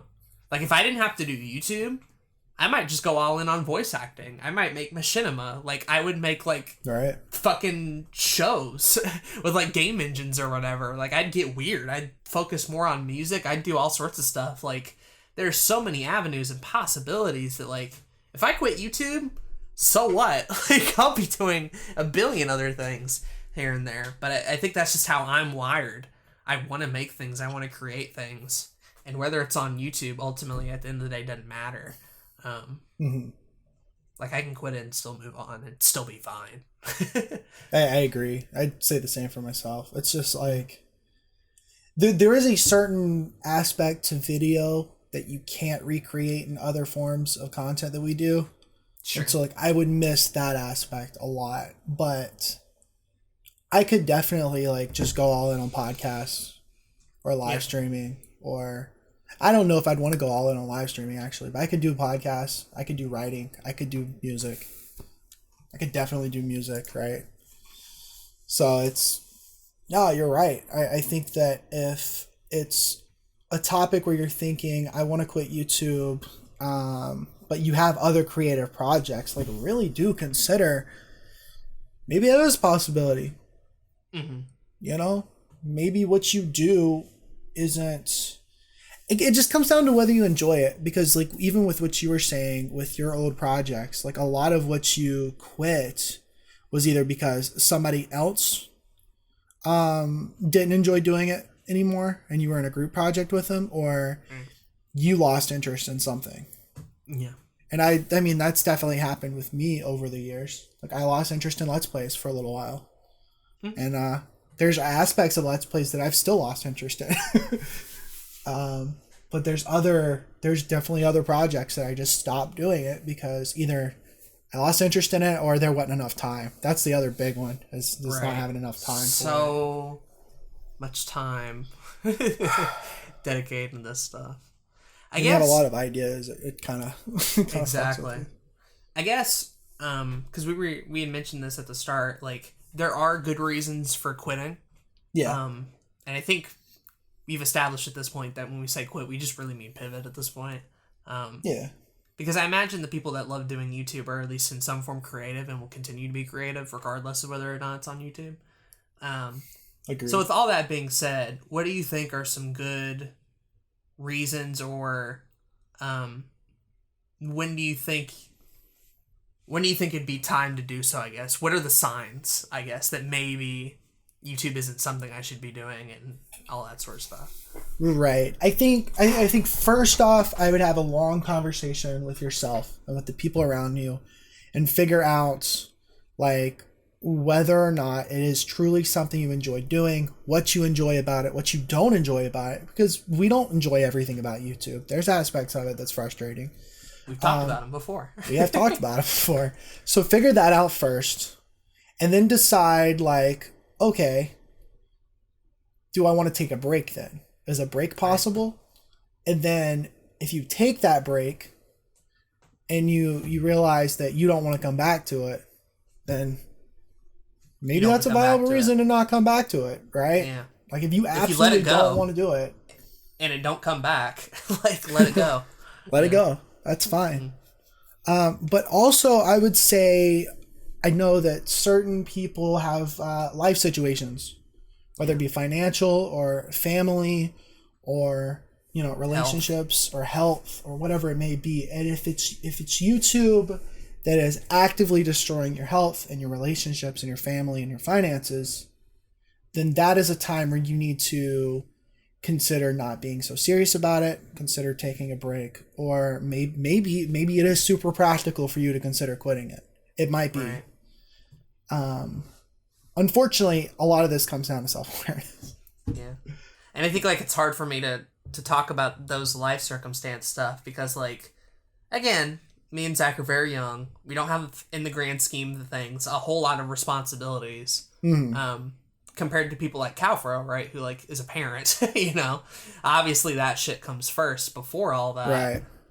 So I think definitely figuring out your priorities, and if at any point YouTube crosses or messes with any of those big life priorities, to the point where you're not able to feed yourself, feed your kids, your mental health is garbage and YouTube's destroying it from the inside out, you physically can't do it anymore, you're bullied into it, like you're not in it for the right circumstances, like any of those I feel like are good reasons to quit, or at the very least, again, like Zach said, take a break and wait and see, right? Because again, even for people in those scenarios, parents and all that sort of stuff, time is still very much on their side with a lot of that. You may just be in a season where like YouTube isn't fit for you, and come down the road when like your kids are grown and in college and you want to do it again, like do it again. YouTube will still be here. You got time. You ain't in no rush. Like there's time. Agreed. You know? So maybe take that break. But definitely for really intense life circumstances, please, if it's like you staying alive or doing YouTube, stay alive instead. I'd much rather you be happy and living than killing yourself on YouTube. So, like, it's called Another YouTube Podcast, but, like, you should be alive first. Yeah. Or happy. Happy. Significantly more important. Yeah. There's just certain aspects to where people can get in the mindset of quitting something. And we'll take it beyond YouTube, just anything, a hobby, a job, a relationship, whatever it may be. I think it really comes down to, like, what is your reason for doing it? What is your reason for quitting? Like, why do you want to quit? Is it because you don't have as much time to do it? Well, then what are you using your time for? We've talked about time management before. Maybe you're spending your time on some stupid shit and you could be using that time for the YouTube shit that you're worried about not having enough time for. Mm-hmm. If it's finances, are you not able to get a job? Do you not want to get a job? Does the job that you have take too much of your time? Can you diversify? Those things. Can you diversify? Can you do more than just YouTube and stream on Twitch and make money from it? Like, is that a possibility? Or are you still super early to where you need a job to support it? Maybe you should check out freelancing. I don't know. It comes down to a lot of, like I said, self-awareness, figuring out, like, your whys behind why you're doing it to begin with, but also your whys behind why you want to quit, because those are going to be different for most people. And expectations are definitely a huge factor in a lot of that. Oh, absolutely. If you go in and you're like, I want 100 million subscribers, and then you get demotivated and, like, somebody asks you why you want to do it, and your answer is, I wanted 100 million subscribers, well, like, you know, there you go. Right? Yeah. You know, there's, like, what expectations are you going into this with? What challenges are you facing? Can those challenges be overcome? Or are they too much of a barrier? And even going back a little bit to what Patience said earlier, does this, in the last episode in comments about hustle culture and all that sort of stuff, does this need to be an empire? Does this need to be something that's a business, or is it a hobby? Right? Like, at least know that. If you can figure that out first, you can set yourself up for being able to tackle YouTube and not worrying about that sort of stuff. If you from the get-go say either this is a hobby or this is a business. Because confusing those and mixing those lives together can get very, very dangerous and can lead to a lot of people quitting as well. But expectations, first and foremost, like, what are you wanting to get out of it in the first place? And is it possible that maybe YouTube won't provide that for you and other platforms will?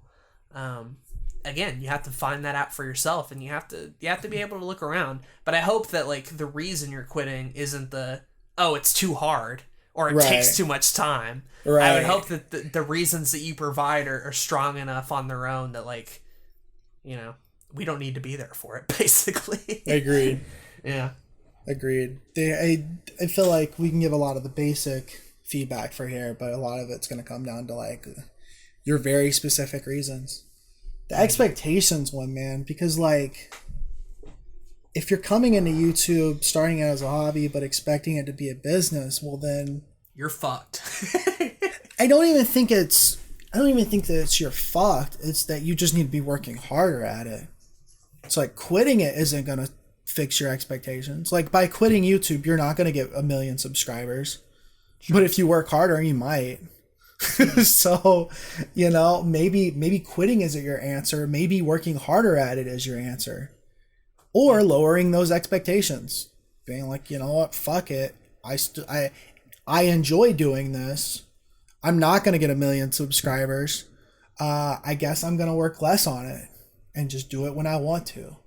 Like, how do you deal with adversity, right? Like, what comes in your mind when a problem hits you? How do you react to it? How do you solve it? And how do you continue moving forward? Because we talked a lot about, like, content creation and YouTube specifically is a game of adapting to changes, going with the punches of the internet, and working toward that despite all the bullshit because you enjoy doing it. That can be a very key way to understand early on, like, when the first big setback hits you, how you react to it and where you decide to go can be a pretty big tell. I find, at least, because some people will go, oh, this is an awful setback. I need to work harder, change up my strategy. and others will go, I need to quit. And you know what? If that's you, like, totally cool with it. You go do you, fam. A lot of other things to try out in the world. If your answer is like, I need to try something else, though, I feel like you probably have a good reason of why you're doing it. Yeah. Yeah. So I guess because it's about adapting at the end of the day. Absolutely. Absolutely. I guess going off of that and kind of ending my thoughts on the whole topic, I don't know if you have anything else. But when it comes to... There's a certain group of people, probably like the middle class of YouTube, the mid-tier size channels and stuff, that they get worried about plateauing. They get worried about not growing as fast as they used to. They feel like they're not getting as many viewers as they used to, that kind of thing. And it goes back to like that patient comment about empire, because if you're doing well, but you're thinking about quitting YouTube because you're not doing better than you are now, well, then you just got to get your head out of your ass. Yeah, well, that's for one. I think even too, if you're in that middle class or even the upper class, I know we haven't talked a lot about them because we don't have as much experience. That could be a key opportunity if you do feel like quitting, to at least still find a way to keep that community around, so that if you want to pivot to something because YouTube turns out is not your forte, or something bad happened and you have to pivot, keeping that audience around will allow you to do that without having to worry, right? So like, you don't want to do YouTube anymore, get yourself a Discord, get yourself an email list, quit and pivot, right? Don't do it unless you have a backup, right? Because you don't want to build all that shit up from the ground up again. I don't have time for that. A lot of y'all don't have time for that. Right. But like, if you're already big, if you have a middle class, if you have a community of people, build that community. Make sure there's a place for them, whether it's a Facebook group, a Discord, an email list, something, right? So that when you decide to quit, you can immediately be like, I'm doing this instead. Send out that little announcement, send out that little email, type in the group, and then you're right back to where you were on a different platform. If YouTube turns out not to be what you want. Because what a lot of people end up doing, if you're bigger or middle class, will just burn all their bridges down when they quit. Like, they decide they're going to go, like, scorch earth, nuke everything, and ruin everything. And for how much work you took to get there, I think it's a little bit stupid to kind of burn every bridge. But some people are crazy, so who knows? Maybe that's your strategy. So that's true. There's a certain level of opportunity there as a bigger creator that gives you the opportunity to quit more often, because like, if there's certain aspects of YouTube you don't enjoy, maybe you don't like editing, you can hire an editor. Maybe you don't like being on camera anymore. Depending on your channel, you might be able to get a new personality in there, and you could just be the one editing it, right? Or maybe you don't like writing scripts anymore. You could get a writer. And so some people will say that your channels will feel more inauthentic that way. Unauthentic. But like, if it's really bothering you that much to the point where you're going to quit, like, maybe replacing certain aspects of your content is going to be better for your community and your audience than for you quitting altogether. So really, like, consider your options, right? Delegate as much as possible if it's something that's really stressing you out. Take a break. Maybe you haven't taken a break in a long time. Like, take that break.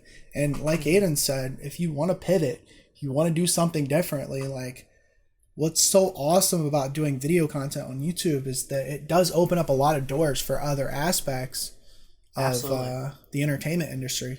Not even just as a big creator. Yeah. You have the skill set. You can do freelancing, all sorts of stuff. You can go work on movies, TV shows, really cool. Like, be an actor. You know, there's a lot of opportunities out there. And I think you gotta figure that out. If YouTube again is stressing you and worrying you, and you've been doing this for how many years, I think even early on, considering what the next step is, I guess, because even though YouTube is going to be around forever, I'm not anticipating it to be my entire internet career. Same. You know, if I do YouTube for 60 or 70 years, great. But I'm also planning ahead to the point where, like, I'm not going to get to the point where I feel stressed and feel like I've been doing this for too long, because hopefully by that point, I've moved on to phase 2. I've moved on to plan 2, right? Like, I moved on to bigger and better things. And if you're a YouTuber and you want to move on to bigger and better things, like start planning that shit out now while you have the momentum instead of quitting and not having any of it. Right? So like figure out what's next in store for you before you decide to quit, so that at least you have a plan of somewhere to go to bigger, brighter pastures, right? Like what else do you want to do? Figure that stuff out. I think even smaller channels should be like, if YouTube doesn't work out, which, hey, let's be honest, mathematically, most of them won't. Right. If we're being honest with ourselves, True. Most of these channels will not work out. What's the next step in that plan? Or what's a backup plan? Have that available early and look at it often, and you can be set up to where if it doesn't work out, no big deal. I'm able to move on to the next thing. Like if you're a student athlete and you want to be in the NBA all your life and you don't make it to the NBA, well, like fuck it. There's like 80 other sports. You're fucking ripped, dude. Do what you want, man. Have a backup plan. Have something else ready. Like you can't do YouTube forever, right? So what's coming up after that? If you don't already know that, I'd start thinking about it at the very least. I like the idea of having a phase 2. Yeah, because I really do. I get concerned with the term backup plan a lot, because I used to have a backup plan. My backup plan was becoming a teacher. Yeah. And I decided to get rid of that backup plan because it meant sacrificing more of the original plan, or the thing that I actually wanted to do. So I get concerned if there's like a smaller channel that has a backup plan. Like there's definitely an aspect of practicality behind it, for sure. Like, you know, using your skills that you have and being able to put it towards something else. Like definitely consider that, figure out like what is viable if everything shits the fan tomorrow and you have to start from scratch and do something different that's not YouTube, for sure. Right. But I like the idea of having a phase 2 a little bit more, because if you put everything into what you've got now, if it's something you truly enjoy, and maybe this is for a different episode, honestly, because we're still talking about quitting. We could get a lot into it, but sure. Like that phase 2 aspect, like I have a phase 2. I have a phase 2, a phase 3. And like even when it comes to like finances, like I have a feeling that the financial opportunities with YouTube, they're going to continue to grow over the next few years. But in like 5, 10, 15 years, I feel like those opportunities are going to dwindle a lot. And so when I think about like my finances in the future, I'm hoping that I've grown YouTube to an extent, and these other things that we're building now to an extent where I have a decent net worth, but then I can start putting that money into other things and start, increasing my finances in better ways, like real estate and investing and that kind of stuff. But like retirement, like healthcare. Exactly. Healthcare is something I should probably start putting money into when I can make it. Have a production company, plan to make a film. Like exactly.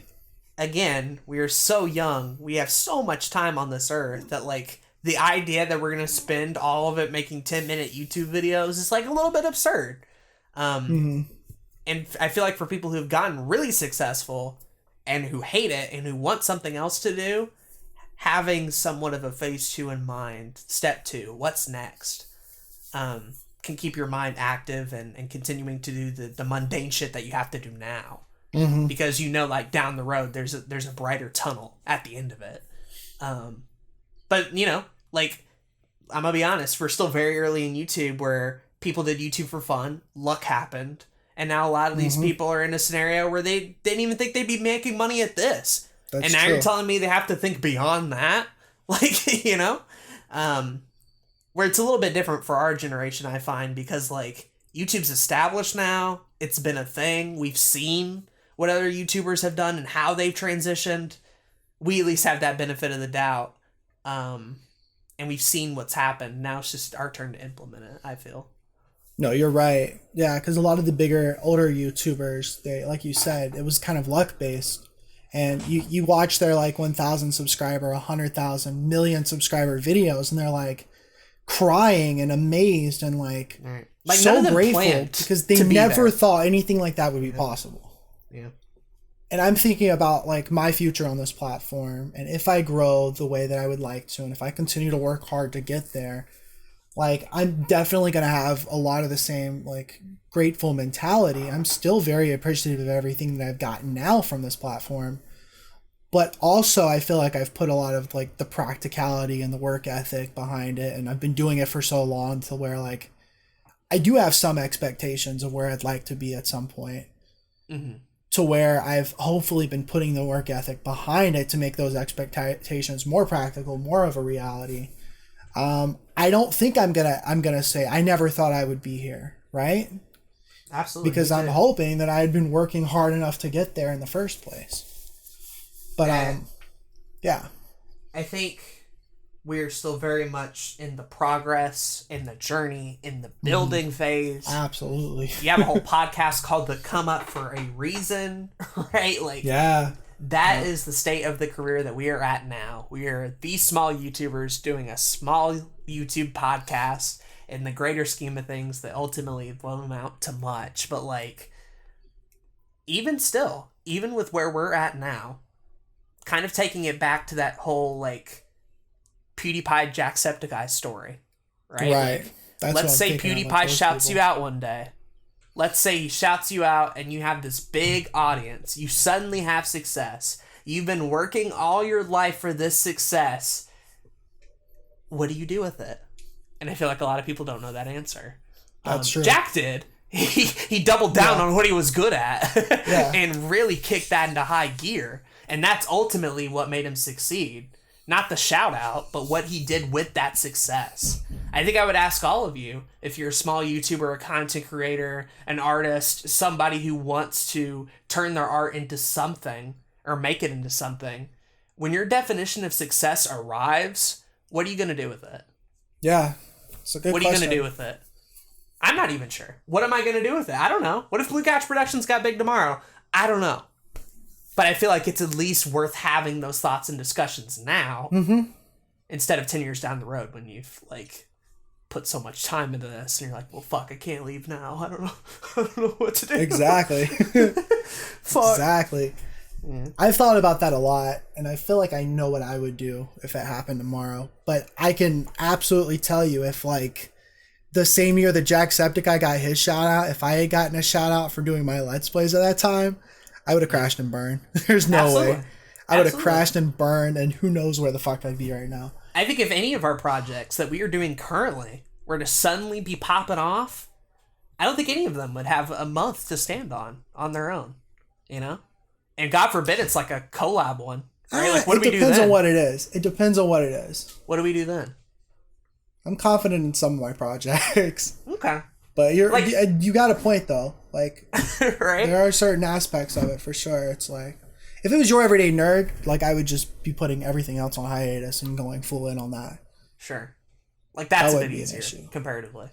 But if it was like Lions Hunter Gaming, for sure. Yeah, I don't know. What if it's this podcast, right? What if it's this podcast? Yeah. We have a hard time recording and keeping it on schedule sometimes. Now you're telling me there's a monetary investment in it, and we have an audience now. Like, what does that do to the format? What does that do with us? What does that do with our time?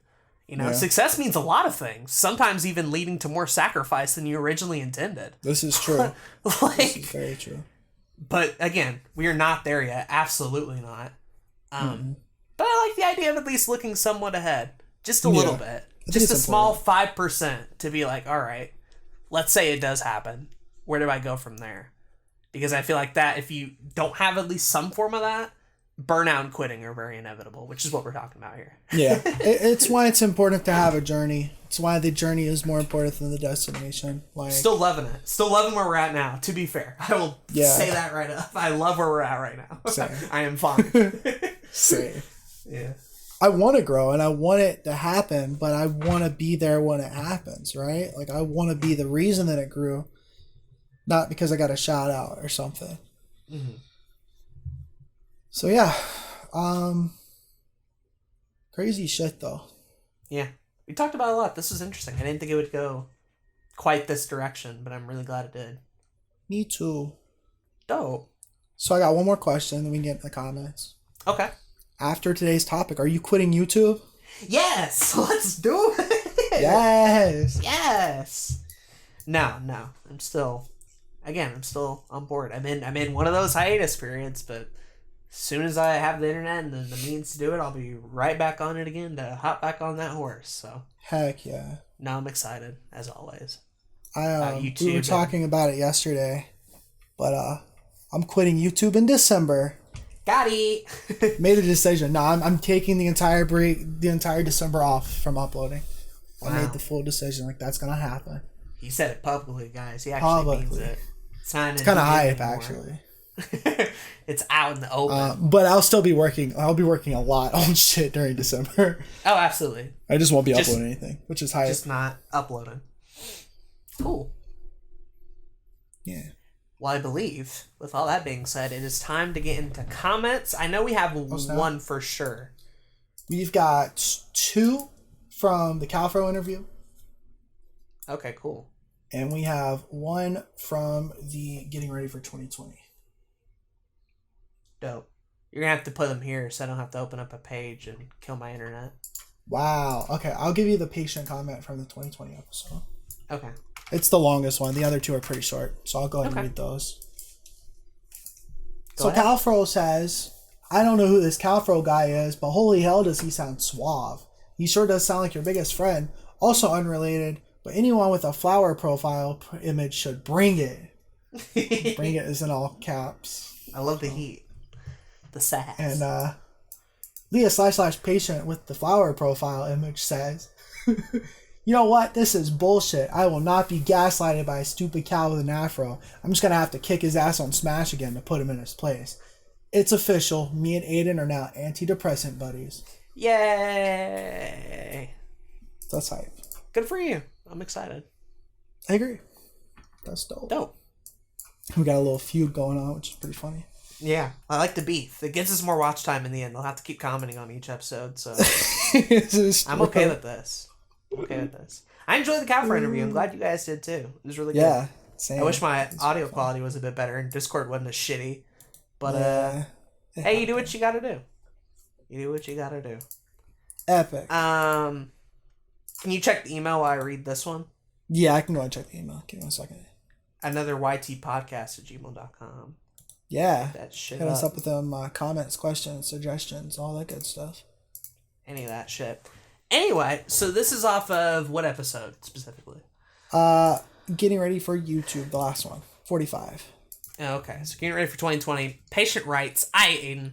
So for the next Fire Red episode, I'm going to write a 3-paragraph bitch comment where I rip every single move Zach makes in the game and scream at him about it just for you. I'm excited because we recorded that shit. I better see. That sounds hype.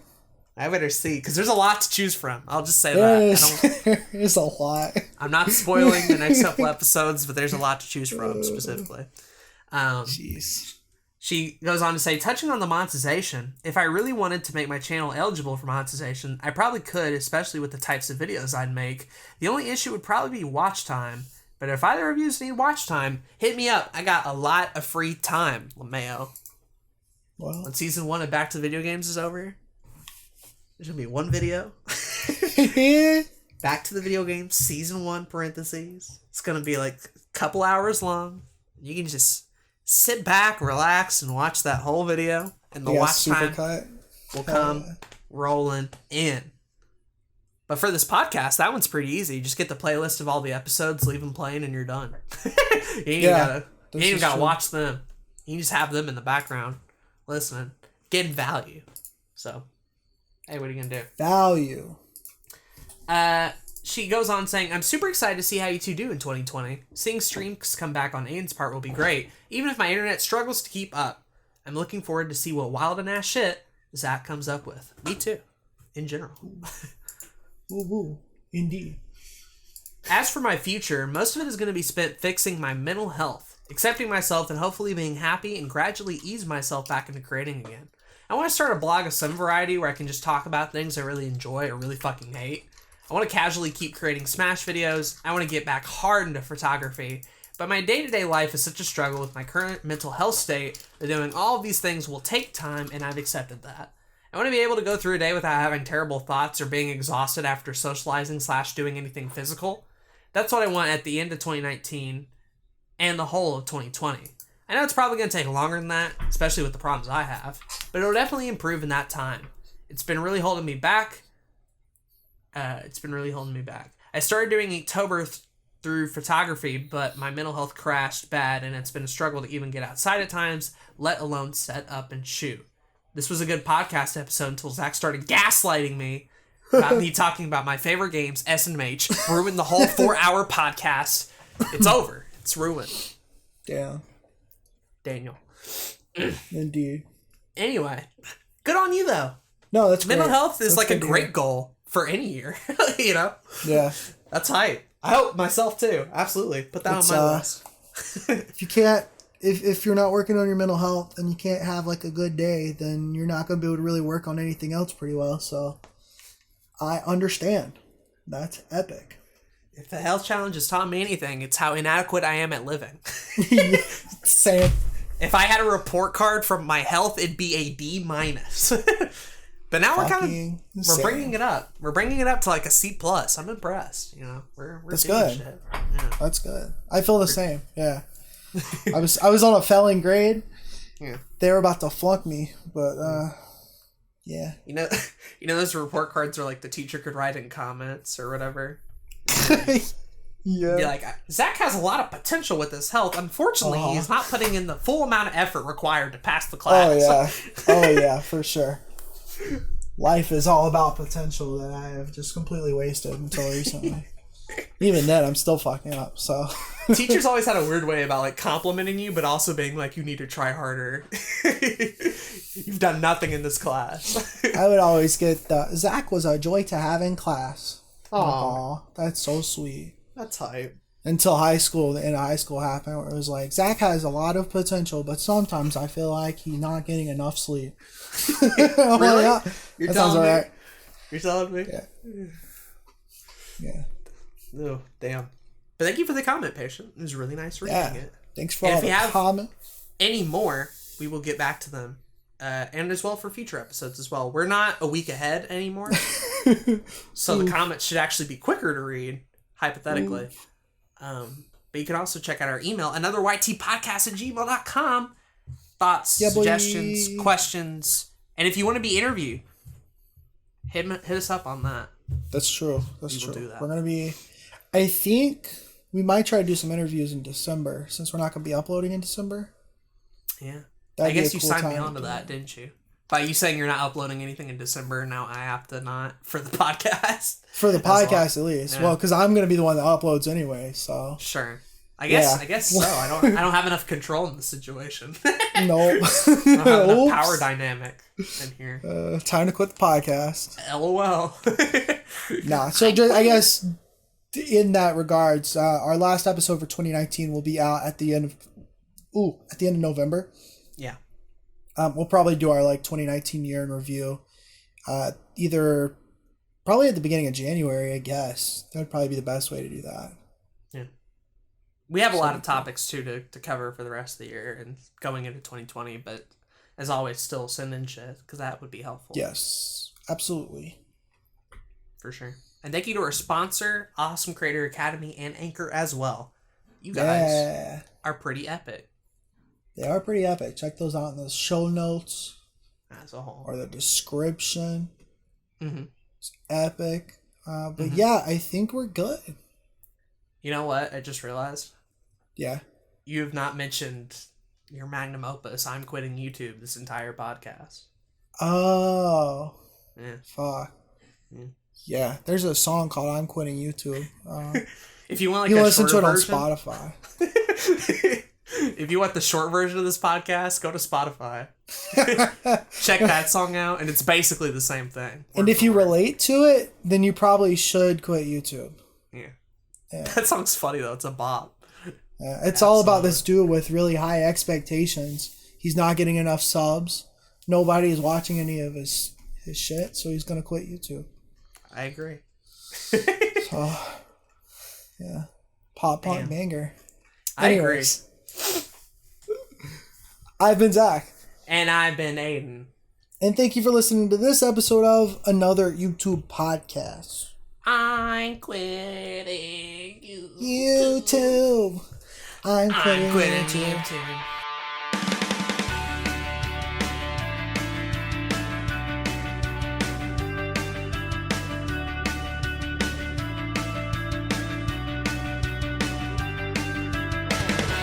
I was 16 when I started to make videos on the internet. I had to make my dreams come true by uploading shit to YouTube. If you were there, you wouldn't blame me. Everybody else was doing it. I wanted to be famous, I wanted to make money, but now I'm done with this bullshit. I'm quitting YouTube. I'm quitting YouTube. I'm sure you would too. I'm quitting YouTube. I've been doing it for far too long. I wanna go find a real job. I'm quitting YouTube. I'm sure you would too. If you were there, you wouldn't blame me. Everybody else was doing it. I wanted to be famous, I wanted to make money, but now I'm done with this bullshit. I'm quitting YouTube. I'm quitting YouTube. I'm sure you would too. I'm quitting YouTube. It's not like I haven't paid all my dues. Every video I made, it only got like 2 views. I even got a comment from some random dude. His username was Yo, I got free nudes. He told me that I should go kill myself, and if I didn't do cocaine, I would probably do that. I'd share with my friends what they would tell me they ain't watching. That's why I got rid of them too. That's right, fuck you, Tanner. I'm quitting YouTube. I'm quitting YouTube. I'm sure you would too. I'm quitting YouTube. I'm quitting YouTube. I'm sure you would too. I'm quitting YouTube. I've been doing it for far too long. I wanna go find a real job. I'm quitting YouTube. I'm sure you would too.